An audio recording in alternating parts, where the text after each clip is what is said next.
नमस्कार दोस्तों, आज की ये वीडियो सिर्फ खबरों का बुलेटिन नहीं है। ये बिहार की धड़कती सच्चाई का लाइव एक्सरे है, जहां एक मास्टर जी ने अपनी ही छात्रा से मंदिर में रचाई शादी, तो दूसरी तरफ एक शादीशुदा लड़की ने कॉलेज ड्रेस में जान दे दी। नक्सली मुठभेड़ में मारा गया जमुई का युवक।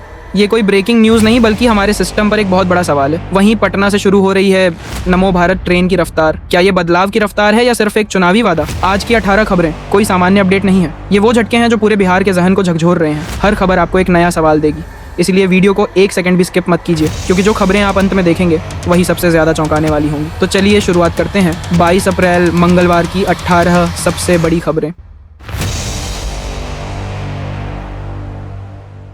लखीसराय के एक प्राइवेट ट्यूटर और उसकी छात्रा ने अपनी प्रेम को पाने के लिए समाज और परिवार के बंधनों को तोड़कर शादी कर ली। शिक्षक राम प्रवेश कुमार 24 वर्षीय और छात्रा ज्योति कुमारी 22 वर्षीय की मुलाकात ट्यूशन में हुई थी। धीरे धीरे गुरु शिष्या का रिश्ता दोस्ती में बदला और फिर वही दोस्ती गहरे प्रेम में बदल गया। दोनों ने एक दूसरे को 4 साल तक डेट किया और अपने प्यार को पाने के लिए किसी भी हद तक जाने को तैयार हो गए। जब गर्लफ्रेंड की दूसरी जगह शादी तय हो गई, तब दोनों ने खुद ही शादी करने का फैसला किया। मुंगेर में एक शादीशुदा कॉलेज स्टूडेंट ने आत्महत्या कर ली। पूजा अग्रवाल उर्फ पीहू की शादी 10 जून 2024 को हुई थी। वह BRM कॉलेज में पार्ट 2 की स्टूडेंट थी। पति प्रियम अग्रवाल ने पूजा को अज्ञात युवक से मोबाइल पर चैटिंग करते देखकर फटकार लगाई थी। इस विवाद के बाद पूजा ने अपने कमरे में पंखे से साड़ी का फंदा बनाकर आत्महत्या कर ली। लोक जनशक्ति पार्टी के वरिष्ठ नेता और सांसद अरुण भारती ने कहा कि चिराग पासवान बिहार विधानसभा चुनाव लड़ सकते हैं। उन्होंने यह भी कहा कि बिहार की जनता चाहती है कि चिराग को बड़ी जिम्मेदारी दी जाए। झारखंड के बोकारो में जंगल में पुलिस और नक्सलियों के बीच मुठभेड़ हुई। इसमें पूर्वी बिहार पूर्वोत्तर झारखंड स्पेशल भाकपा माओवादी संगठन का जोनल कमांडर अरविंद यादव मारा गया। अरविंद यादव चचेरे भाई से जमीन विवाद के बाद नक्सली बना था। भागलपुर के शैलेंद्र ने आरोप लगाया है कि उनकी पत्नी का मामा के साथ अफेयर है। पत्नी प्रियंका ने अपने प्रेमी के साथ 2 साल से साथ रह रही है। शैलेंद्र ने बताया कि पत्नी ने उसे धमकी दी है कि उसे काटकर नीले ड्रम में डाल देंगे।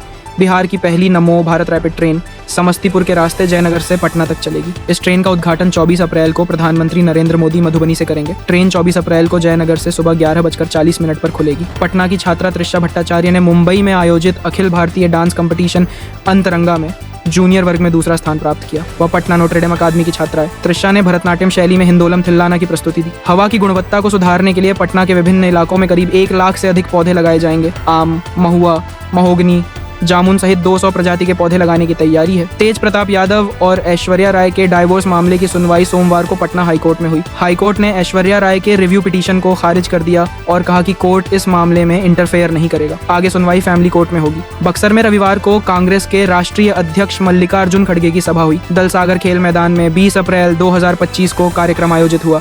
इसमें जन समर्थन की कमी के कारण जिला कांग्रेस कमेटी के अध्यक्ष मनोज कुमार पांडेय को निलंबित कर दिया गया है। मधेपुरा के सिंहेश्वर में 7 दिवसीय शिव महापुराण कथा का 21 अप्रैल से शुभारंभ हो गया। प्रसिद्ध कथावाचक पंडित प्रदीप मिश्रा की ओर से कथावाचन हो रहा है। देश भर से श्रद्धालु आए हुए हैं। पटना के मरीन ड्राइव पर 2 दिनों का एयर शो का आज रिहर्सल हुआ। सूर्य किरण की टीम ने फाइटर प्लेन के साथ मरीन ड्राइव पर रिहर्सल किया। इस दौरान बड़ी संख्या में लोग भीड़ मौजूद रही। इस आयोजन की जानकारी देते हुए भाजपा नेता और सांसद राजीव प्रताप रूडी ने कहा कि यह बिहार के लिए गौरव का क्षण है। इसके लिए वो प्रधानमंत्री नरेंद्र मोदी, रक्षा मंत्री राजनाथ सिंह और मुख्यमंत्री नीतीश कुमार के प्रति आभार व्यक्त करते हैं। भाजपा के वरिष्ठ नेता और पूर्व केंद्रीय मंत्री अनुराग ठाकुर ने बाबा साहब भीमराव अंबेडकर जयंती को लेकर बामपाली स्थित भाजपा कार्यालय में आयोजित अंबेडकर जयंती पखवाड़ा समारोह में शामिल हुए। उन्होंने कहा कि बिहार में भारतीय जनता पार्टी के नेतृत्व में NDA की सरकार फिर से बनेगी। पटना NIT के 23 साल के स्टूडेंट प्रशांत ने ट्रेन के सामने कूदकर अपनी जान दे दी।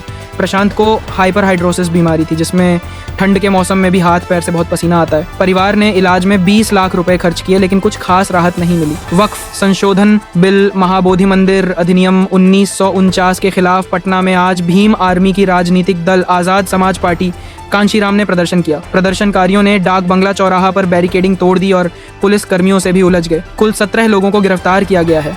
बिहार का मौसम फिर एक बार करवट लेने वाला है। मौसम विभाग ने प्रचंड लू की संभावना जताई है। कई जिलों का तापमान 42 डिग्री के पार जाने के आसार हैं। अगले 3 दिनों में अधिकांश भागों के अधिकतम तापमान में 4 डिग्री तक की बढ़ोतरी देखी जा सकती है। तो दोस्तों, ये थी आज बिहार की सबसे बड़ी खबरें। लेकिन इन 18 खबरों को सुनने के बाद एक सवाल अब भी हवा में तैर रहा है। क्या बिहार वाकई बदलाव की ओर बढ़ रहा है, या फिर हम बस एक और दौर से गुजर रहे हैं जहां घटनाएं बदलती हैं मगर हालात वहीं के वहीं रह जाते हैं?